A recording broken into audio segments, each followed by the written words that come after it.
Así de pie, abra su Biblia en el capítulo 6 de Mateo.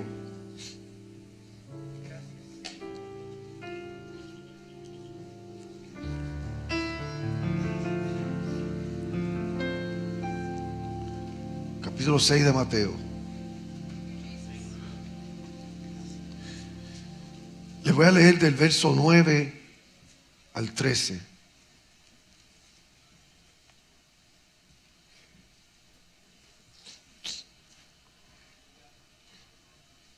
Hoy comienzo esta nueva serie que yo le he titulado la oración quíntuple. Oración quíntuple. Nosotros hemos escuchado mucho hablar de el ministerio quíntuple, lo que es el apostolado, el pastorado, el evangelismo, la profecía, la enseñanza. Y yo quise llevar esta enseñanza de lo que es orar. Y lo que es orar de acuerdo a la palabra. Y quiero traer a lo largo de estas próximas 5 semanas 5 diferentes enseñanzas de cómo nosotros debemos de orar. Ya que estamos al principio de este año y creo que nos resultaría bien si desde ya nosotros nos alineáramos al corazón de Dios y aprendiéramos a acercarnos a Él como Él quiere que nos acerquemos. Amén. Mateo 6, 9 al 13. Leo a la gloria del Padre, del Hijo y del Espíritu Santo. Vosotros, este es Jesús hablando a sus discípulos cuando ellos le pidieron que les enseñara a orar. Él dice: vosotros pues oraréis así: Padre nuestro que estás en los cielos, santificado sea tu nombre. Venga tu reino, hágase tu voluntad como en el cielo, así también en la tierra. El pan nuestro de cada día, dánoslos hoy, y perdónanos nuestras deudas, como también nosotros perdonamos a nuestros deudores. Y no nos metas en tentación, mas líbranos del mal, porque tuyo es el reino y el poder y la gloria por todos los siglos. Amén. Pueden sentarse. En nuestro texto tenemos lo que comúnmente conocemos como el Padre Nuestro. Sin embargo, esta oración podría describirse mejor como la oración modelo. Fue un ejemplo de oración que Jesús usó para enseñar a sus discípulos cómo orar. El Padre Nuestro, esta gran oración sacerdotal del Señor, se encuentra no solamente aquí en Mateo, sino en Juan 17 también. Pero en este pasaje de las Escrituras que tenemos ante nosotros hoy, tenemos la oración modelo que Jesús usó para enseñar a sus discípulos a orar. Y quiero que nosotros pues también la usemos como un punto de vista. En la versión Reina Valera, la Biblia tiene muchas versiones, no que son diferentes ideas de la Biblia, sino más bien diferentes formas en cuanto al lenguaje. Pero una de las versiones más tradicional, la versión Reina Valera, esta oración contiene solo 70 palabras. La oración modelo, 70 palabras. Y se puede repetir en menos de 1 minuto. Usted puede orar el Padre Nuestro y en menos de 1 minuto usted puede terminarlo. Pero a pesar de su brevedad, ha sido un enorme beneficio para multitudes de hombres, mujeres y niños. Y seguro ha sido repetida millones y millones de veces por innumerables seres humanos durante casi 20 siglos. Y sin embargo, a pesar de tanto uso y a pesar de tanta repetición, a pesar de tanta familiaridad, esta oración no ha perdido su brillo. Yo no sé cuántos de ustedes se criaron con algún nivel de cristianismo y desde pequeño usted aprendió esta oración y usted la repitió. ¿Cuántos la han orado? Levante la mano los que la han orado. Hoy yo quiero que veamos a primer segmento de esta oración y al hacerlo yo quiero que entendamos algo, que esta oración es una oración de reverencia. Entienda esto. Esta oración es una oración de reverencia. Padre nuestro que estás en los cielos, santificado sea tu nombre. Es una oración que presenta el ejemplo de cuál debe ser nuestra postura cuando nos acercamos a Dios. Repito, es una oración de reverencia. Ahora bien, esta oración de reverencia porque inicialmente da reconocimiento a aquel a quien oramos. Esta oración está dirigida nada menos que a Dios mismo. La esencia misma de la oración exige reverencia por aquel a quien nosotros oramos. Nos enseña que si nos vamos a acercar a Dios, no nos estamos acercando a nuestro amigo, no nos estamos acercando a nuestro hermano, no nos estamos acercando a nuestro papá, a nuestra mamá. Nos estamos acercando a Dios. Y Dios es otra cosa. Y no importa cuán familiarizados estemos nosotros con este asunto de iglesia, con este asunto de religión, con este asunto de posturas nuestras aquí, Dios sigue siendo Dios. Él no pasa de moda. Y Él no es alguien y Él no es algo para que nosotros lo minimicemos. La primera frase de esta oración nos dice al menos tres cosas acerca de Dios. En primer lugar, nos habla del corazón de Dios, Padre nuestro. Y nos enseña que Él tiene un corazón amoroso de Padre. Segundo, nos habla de la morada de Dios, que estás en los cielos. Y tercero, nos habla de la santidad de Dios. Santificado sea tu nombre. Y no podemos perder eso.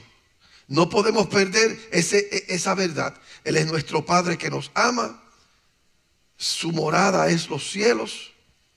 Y Él es Dios santo. Hablemos un poco del corazón de Él.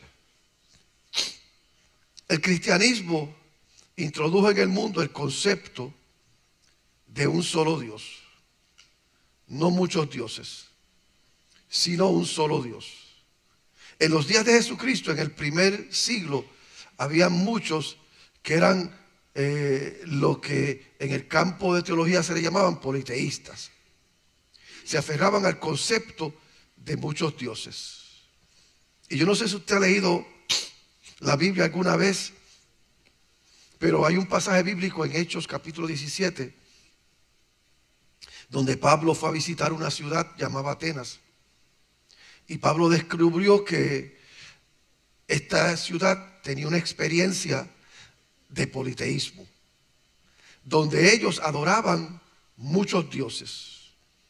Y eran tan politeístas o eran tan idólatras que en el verso 23 Pablo hace esta observación del capítulo 17 de Hechos, donde él dice: porque pasando por allí, considerando los objetos de vuestro culto, encontré un altar que tenía esta inscripción: al Dios desconocido, al Dios no conocido. Y Pablo les dice a ellos: ustedes en su intento de adorar muchos dioses, para que no se les escapara uno, tienen una estatua que dicen: por si acaso se nos escapa uno, este es el que no conocemos. Y Pablo le dice a ellos: de ese yo quiero hablarle. ¿Será posible que nosotros en nuestro intento de adorar a Dios se nos ha escapado la verdad de quién es Dios? ¿Será posible que nuestro intento de nosotros ser tan religiosos hemos sido negligentes en tener una relación verdadera con Dios? Y es el Dios desconocido nuestro. Miren, los griegos creían que cada arroyo, cada río, cada árbol y cada valle, cada colina, cada montaña y cada fuerza natural tenía su propio Dios.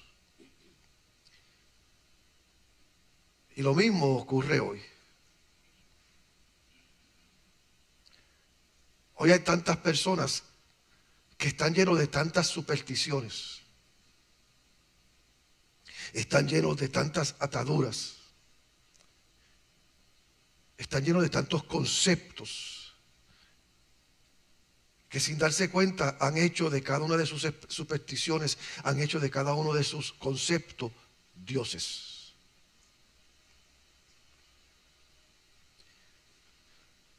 Si usted tiene el vicio de la pornografía, ese es su Dios. Si usted es un mujeriego o un hombreriego, el adulterio, la fornicación es su Dios. Si usted vive de mentiras, ese es tu Dios. If you're a gamer and that's what brings pleasure to you, that's your God. Y nosotros podemos mirar los que hacen cosas que usted dice, yo nunca haría eso. Pero ¿será posible que tú has hecho de tus apetitos, de tus antojos, de tus pensamientos, de tus actitudes, un Dios? No se equivoque, los únicos idólatras no son los que adoran estatuas hechas por manos de hombre. Muchas de nuestras estatuas son invisibles o solamente son visibles a nosotros cuando nos escondemos en las tinieblas para hacer lo que hacemos que ofende la dignidad de un Dios santo. La leyenda griega más importante sobre los dioses es la leyenda en inglés se llama Prometeo, no sé cómo decirlo en español. Prometeo era un dios, de acuerdo a los griegos. Y esto fue en los días en que los hombres no poseían el fuego. Y la vida sin fuego era algo difícil e incómodo. Y Prometeo se compadeció, dice la leyenda, se compadeció de los humanos. Y tomó el fuego del cielo y se lo regaló a los hombres. Zeus, que era el dios grande, estaba muy enojado con Prometeo porque le dio fuego a los hombres. Entonces tomó a Prometeo y lo encadenó en una roca en medio del mar, donde fue torturado con el calor y la sed del día y el frío de la noche. Y además Zeus preparó un buitre para arrancarle el hígado a Prometeo, que cuando le arrancaba el hígado de Prometeo volvía a crecer y volvía al buitre y venía y se lo comía. Y esto fue Zeus castigando a Prometeo por ayudar a los hombres. ¿Por qué le digo esto? Porque la idea general es que los dioses son celosos, vengativos y rencorosos. Que lo último que los dioses desean hacer es ayudar al hombre. Los paganos están atormentados por el miedo de una horda de dioses celosos y rencorosos.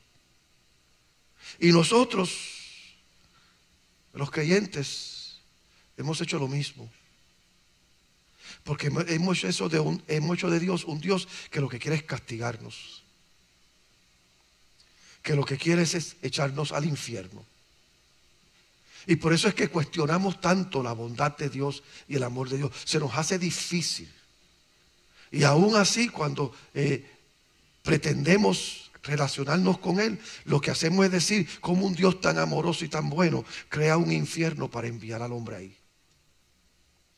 Porque estamos condicionados a pensar que los dioses son malos y son vengativos. Y déjeme decirle, esa es parte de la verdad.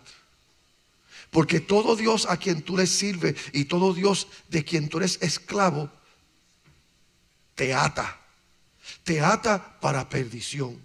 Esa es parte de la verdad. Pero la verdad completa es esta, que aunque los dioses paganos nos atan y nos castigan, El Dios de la pornografía te ata y te castiga. El Dios de la fornicación te ata y te castiga. El Dios del adulterio te ata y te castiga. El Dios de los vicios te ata y te castiga. Pero el Dios santo verdadero te hace libre. Y conocerás la verdad y la verdad te hará libre. Y por eso como cristianos no debemos o necesitamos temblar ante la ira de Dios. Podemos descansar en el amor de Él. Ahora bien, el hecho de que podamos llamar a Dios Padre no elimina el poder, la majestad. No elimina la ley de Él. No es que haga a Dios menos por ser un Padre amoroso, sino que hace que ese poder, esa majestad sean accesibles a nosotros. Cuando decimos que Dios es santo, lo es. Y su santidad no debe ser minimizada. Pero lo que dice es que si Él es santo, yo también puedo ser santo. Si Él es bueno, yo puedo descansar en su bondad. Si Él es Dios todopoderoso, yo puedo vivir en la confianza de que ese poder es accesible para mí, para yo levantarme sobre todo aquello que quiere castigarme y quiere esclavizarme, y puedo confiar en Dios. Dios es bueno. Mire que está a su lado y diga: Dios es bueno. Dios es bueno y Él nos está llamando a nosotros a confiar en Él. Hay una antigua leyenda que leí que me gustó mucho, de una historia que cuenta cómo un emperador romano disfrutaba de sus grandes victorias y tuvo el gran privilegio que Roma concedió a sus grandes victoriosos llegar y ser introducido por las calles de Roma y todo el mundo aplaudirle y todo el mundo reconocerles. Y dice la historia que las calles estaban llenas de gente vitoreando, guardias armados, y se alinearon en las calles para mantener a la gente en su lugar, y que los generales que entraban se les rindiera pleitesía. De momento este niño se va introduciendo entre las multitudes y se les zafa a los guardias que estaban velando y corre hacia la carreta del gran general. Y uno de los soldados agarra al niño así y lo levanta y le dice: no te puedes acercar al general. Y el niño dice: para ti él es tu general, para mí él es mi papá. Dios es un Dios santo, que hay que verlo por lo que es, otra cosa. Y para el mundo Él es un Dios santo, que cuando ellos se ven ante Él se sienten que no pueden tocarlo. Pero para nosotros, lo que hemos creído, lo que le hemos aceptado, lo que le hemos entregado nuestras coronas, Él es nuestro Padre Celestial. A Él nos, oh santo es Dios. ¿Cuánto un aplauso a Dios porque Él es bueno?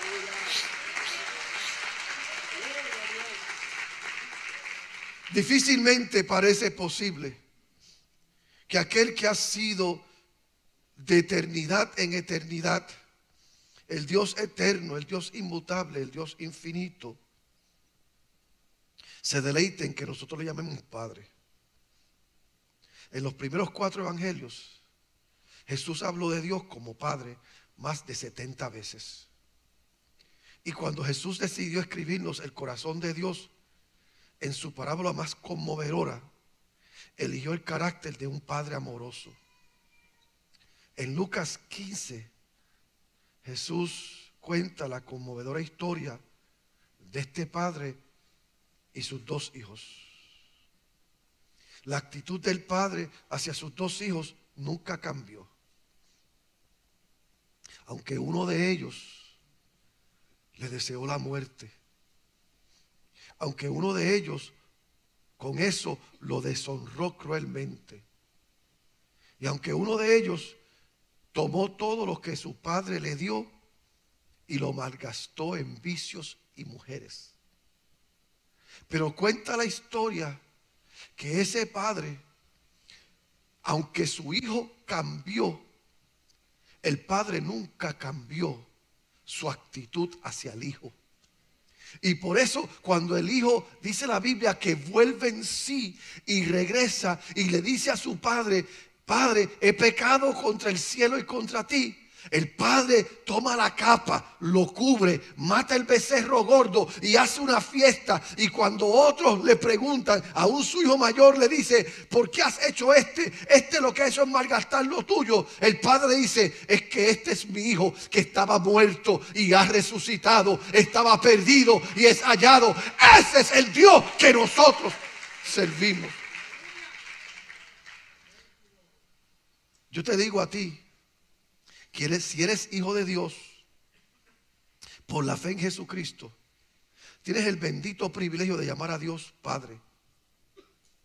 Y no importa dónde te encuentres en tu peregrinación cristiana, ya sea cerca del Señor o lejos del Señor, yo quiero decirte que Él te ama. Y Él quiere que te sientas que lo necesitas a Él y espera que te acerques a Él. Él no ha cambiado. Él sigue siendo Dios y sigue siendo ese Padre amoroso. Seamos honestos, somos nosotros los que cambiamos. Somos nosotros los que un día estamos en la iglesia y un día estamos fuera de la iglesia. Somos nosotros los que un día estamos alabando a Dios y el otro día estamos ahí con caras de elefante, cruzados de brazos, como que esto no tiene que ver con nosotros. El problema no es Dios, el problema somos nosotros. Ahora entienda esto: toda verdadera oración comienza cuando reivindico mi relación con Él y tomo conciencia de la responsabilidad que surge de ella, conociendo el corazón de Dios. Porque si tú estás aquí y tú no puedes reconciliarte en tu relación con Dios y aceptando que Él te ama y que Él es tu Padre, siempre tendrás una relación o una actitud superficial, desconectada y hasta puede ser apática, porque no te has reconciliado con esa verdad. Toda verdadera oración, si vas a orar a Dios, si vas a clamar a Él, acércate a Él confiando que Él te ama y que Él es tu Padre. Ese es el corazón de Dios. Esto me lleva a la habitación de Él. El versículo 9 de nuestro texto dice, no solamente Padre nuestro, dice que estás en los cielos. Y mi pregunta es, ¿dónde está el cielo? ¿Qué es el cielo? ¿Es un lugar? ¿Es una condición de vida? ¿Es un estado de ánimo? ¿Es una dimensión diferente de la vida? ¿Está lejos? ¿Está cerca? En las Escrituras el cielo se usa para describir tres reinos bastante distintos y diferentes. En el primer lugar, el cielo se utiliza para describir la atmósfera terrestre. Se utiliza para describir la envoltura del aire que rodea el planeta, que condiciona nuestro clima y sustenta la vida. Así que cuando la Biblia habla del cielo, habla de todo esto, que facilita esto. Isaías 55:10 dice, porque como desciende la lluvia y la nieve del cielo y no vuelve allá, sino que riega la tierra y hace que produzca y brote para que dé semilla a los sembradores y pan al que come. Así que cuando la Biblia habla del cielo, habla de esto. En segundo lugar, hay un sentido mucho más amplio en el que se utiliza la palabra cielo o cielos. Se usa para describir el espacio exterior. Específicamente se refiere al sol, a la luna, a las estrellas y el cielo en sí mismo. denota la inmensidad y la desmedida de innumerables galaxias esparcidas a lo largo de infinitas extensiones. El Salmo 19 dice: los cielos cuentan la gloria de Dios y el firmamento anuncia la obra de sus manos. Así que cuando la Biblia habla de cielo, la Biblia habla de esto y la Biblia habla de todo lo que hay que nuestros ojos no pueden ver. Pero finalmente también la Biblia habla de un tercer cielo, que se hace referencia en todo el Nuevo Testamento como el reino de Dios. A veces se la describe como un lugar definido, un país celestial, una nueva Jerusalén, un hogar preparado especialmente para los hijos de Dios. Pablo escribió acerca de un hombre que había sido llevado a ese tercer cielo y se negó a hablar de cosas que vio allí, porque él dijo: cosas que ojo no vio ni oído yo son las que Dios había preparado. Y la Biblia dice que cuando nos acerquemos a Él, digamos y reconozcamos número uno, que Él es nuestro Padre que nos ama, y que reconozcamos la habitación de Él, que estás en los cielos. Y lo que la Biblia nos está diciendo es que Él es tan y tan y tan grande, y tan y tan y tan majestuoso, que Él ocupa las tres capas de todo lo que existe. Porque el cielo es el trono de mi Dios y la tierra el estrado de sus pies. Ese es el Dios que nosotros servimos. Él es tan grande que el cielo de los cielos no lo pueden contener, pero es suficientemente pequeño como para vivir en mi corazón. Ese es el Dios que nosotros servimos. Él está en todas partes. No hay un espacio de la existencia de lo infinito que Él no ocupe. Y eso debe darte alivio a ti. Porque lo que eso me dice a mí es que no importa lo que tú estés viviendo, no importa lo que tú hayas hecho o lo que te está pasando, no hay un lugar de tu existencia y tu conciencia que Dios no te vea. Y no es que te está viendo en ese lugar de crisis, de caos, de tormenta, y te está viendo para juzgarte.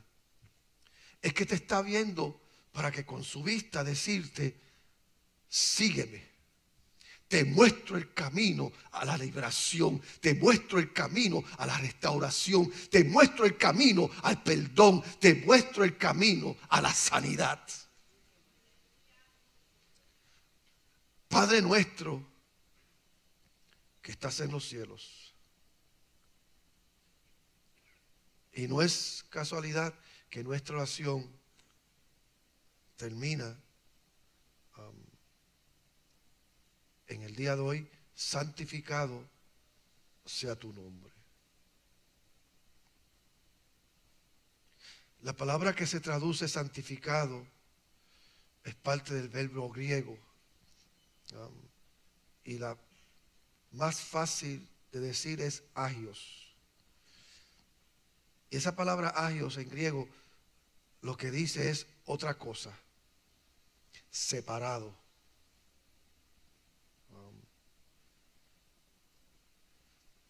Y como le dije, Dios es otra cosa. Dios es diferente a todo lo demás que tú estás acostumbrado en tu diario vivir. En la Biblia, un agios, un sacerdote, era alguien que se había apartado, que se había separado. En la Biblia los utensilios del templo eran agios, eran separados, no se podían usar para lo mismo del diario vivir. En Apocalipsis 4 se nos da una descripción muy dramática y conmemoradora de lo que sucede alrededor del trono de Dios. En el versículo 8 dice: y las 4 bestias tenían cada una de ellas 6 alas alrededor y estaban llenas de ojos por dentro y no cesaban día y de noche diciendo: Santo, Santo, Santo, Todopoderoso, que era, que es y que ha de venir. La triste verdad, sin embargo, es que el mundo, este país, sufrimos de una pérdida de sentido de reverencia. Nuestras conversaciones son triviales. Nuestras oraciones son en vano. Nuestra adoración a veces es una simulación. Nuestras vidas se viven en un plano muy superficial. Hemos perdido todo sentido de reverencia. Y cuando el nombre de nuestro Padre Celestial no se mantiene en alto, nuestra fe pierde su impacto, poder en las vidas de las personas. Yo estaba leyendo algo que escribió Dr. J.K. McClure, y él cuenta acerca de su visita una vez al Lincoln Park en Chicago. Y mientras él estaba sentado en un banco del parque, vio un caballero bien vestido, con una gorra bien formal, de esas gorras de don, que se acercó a la estatua. Y mientras miraba la estatua del presidente Abraham Lincoln, este hombre bien vestido, bien formal, se paró ante la estatua, se quitó su gorra, hizo pleitesía a la estatua. A la misma vez había otro hombre que estaba con unas botellas de spray de pintura,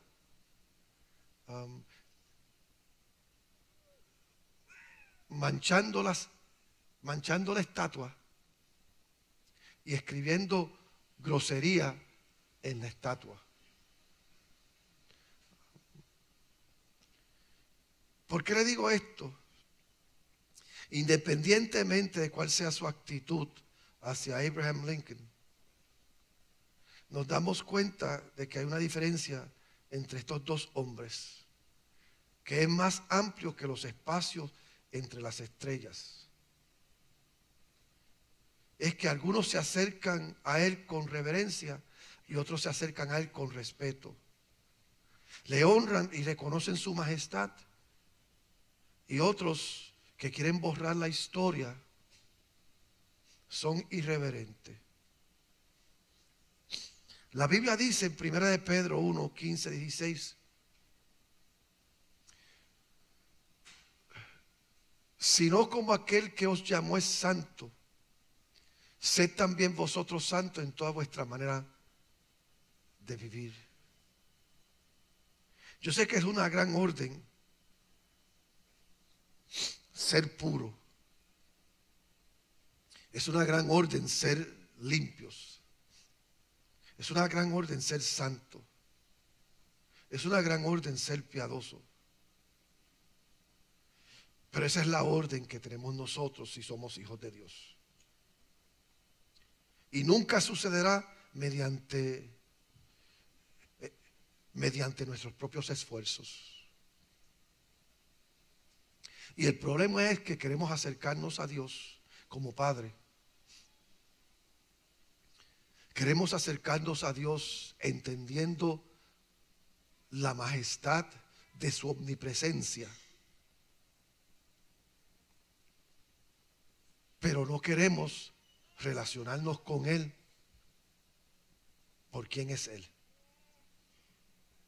Santo, santo, santo. Estamos tan acostumbrados a que se nos den las cosas o se den las cosas en nuestros términos, que somos como esos niños malcriados en el supermercado o en la tienda, que cuando sus padres no le dan lo que ellos quieren, montan sus rabietas. Y los padres, por callarlo, toma.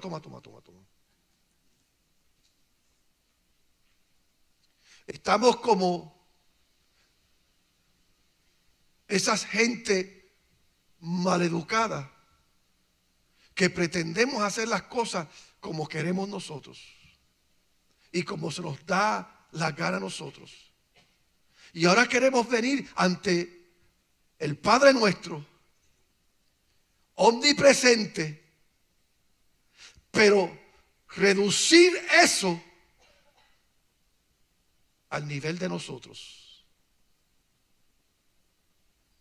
Y eso es imposible. Porque aunque Él es el Padre nuestro y la majestad de Él abarca todo a favor de nosotros, hay una condición: santificado sea tu nombre. Nunca podremos ser todo lo que Dios determina que podemos ser, a menos que lo hagamos conectándonos a las demandas de Él. ¿A quién es Él? Estoy hablando de oración y estoy hablando de buscar el rostro de Dios. Pero mira lo que la Biblia dice: bienaventurados los de limpio corazón, porque ellos verán a Dios. ¿Será posible que no podemos ver la grandeza de Dios y no podemos relacionarnos con la majestad de quién es Él, y mucho menos podemos disfrutar de su amor puro hacia nosotros? Porque queremos todo eso en los términos nuestros, y eso no puede ser. Porque como Dios es santo, santo, santo, tú entras a la presencia de Él siguiendo su voz. Y su voz no te va a llevar al infierno. Y su voz no te va a llevar al desorden. Y su voz no te va a llevar al pecado. Su voz te va a llevar a la santidad de Él. Es como que Dios está diciendo: te amo, tengo poder para darte, pero sigue mi voz. Ven, sigue mi voz. Y la voz de Él no te aleja, te acerca a Él. ¿Realmente quieres tener el poder de Dios en tu vida? Para ser santo, para ser puro, para estar limpio, para poder levantarte sobre aquello que te aflige, debes de acudir a Él en sus términos. Nuestro Dios es santo. Y por eso es que la Biblia dice en Salmo 24, haciendo esta pregunta: ¿quién subirá al monte de Jehová? ¿O quién estará en su lugar santo? El limpio de mano y puro de corazón, el que no ha elevado su alma o sus ojos a cosas vanas, ni ha jurado con engaño, tal recibirá la bendición de Jehová. Hoy queremos una relación con Dios y queremos orar para que Él nos escuche. Y nos molestamos y nos frustramos cuando Él aparentemente no nos escucha. Y no es porque no entendemos que Él es bueno. No es porque ignoramos la grandeza de Él. Es porque obviamos la santidad de Él. Y en este año 2024, si usted va a llegar a su destino profético, usted tiene que llegar a ese lugar donde nos acerquemos a Él, no en nuestras fuerzas, no en nuestras capacidades, no con nuestras malas actitudes, sino en reverencia. Diga conmigo: reverencia. Yo sé que es una palabra foránea para muchos, Porque ahora queremos entrar a la iglesia como nos da la gana. Ahora queremos vestir para ir a la casa de Dios como nos vestimos para ir al parque a jugar un partido de fútbol. Ahora queremos hablar en la presencia de Dios con nuestro vocabulario vulgar. O mire, diga lo que usted quiera decir de nuestros hermanos católicos.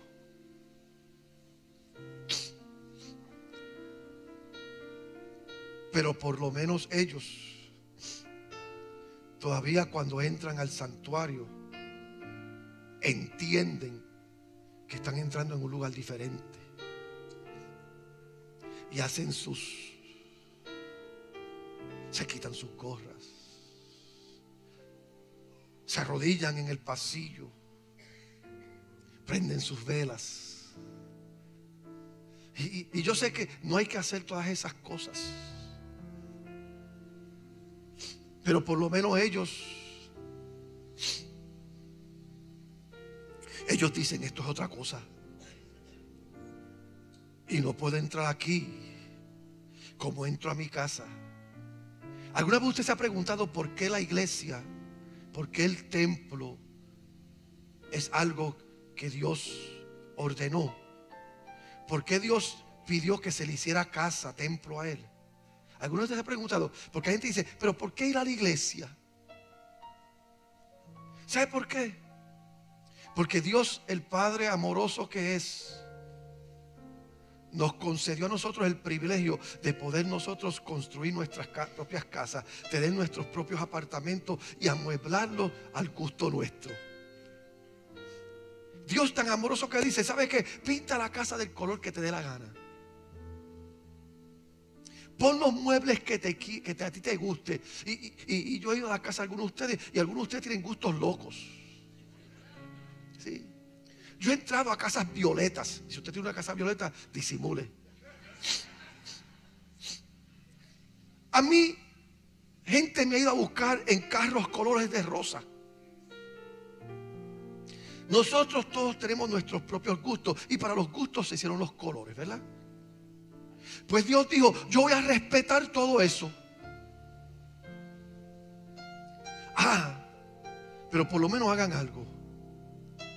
Hágame en casa a mí y amuéblenla al gusto mío, dice Dios. Y entren por las puertas de mi casa con acción de gracias, por sus atrios con alabanza, reconociendo la santidad de Él. ¿Por qué hay una casa para Dios? Para que cuando entremos a ella reconociendo que es la casa de Dios, no es la casa nuestra. Y la Biblia enseña que la santidad conviene a su casa, que la reverencia es parte de nuestro culto al Dios del cielo.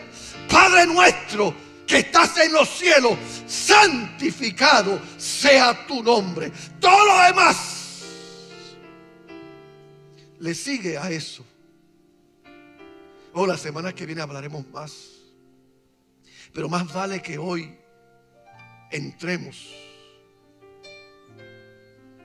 por esa verdad.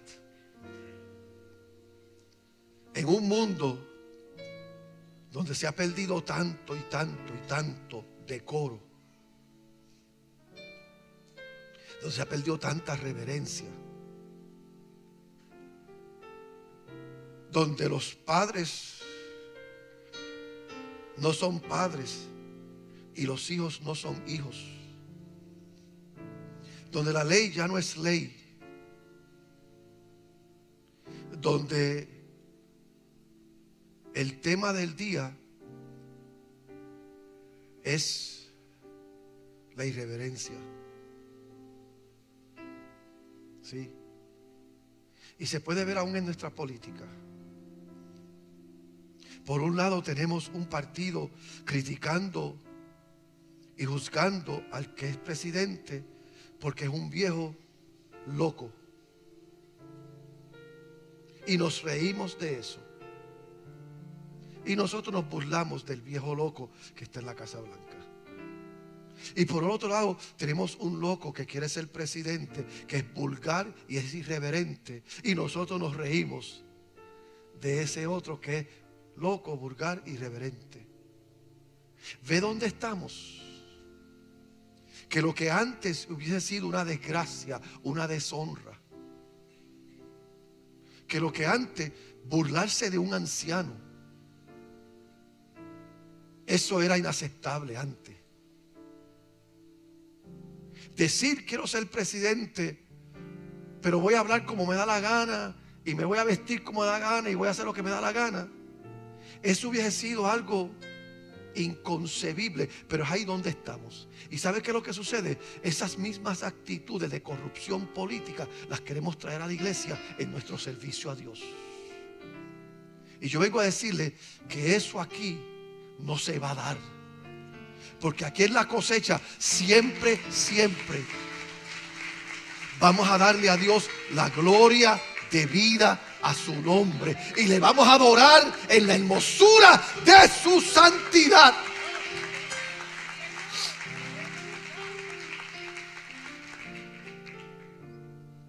¿Cuántos quieren que este año sus peticiones sean contestadas? Levante la mano. ¿Cuántos quieren que todo aquello que te ata y no te deja ser la mejor versión de quien tú eres, te suelte y seas libre? ¿Cuántos quieren oír la voz de Dios cada día más y más clara? Yo le invito a estar de pie.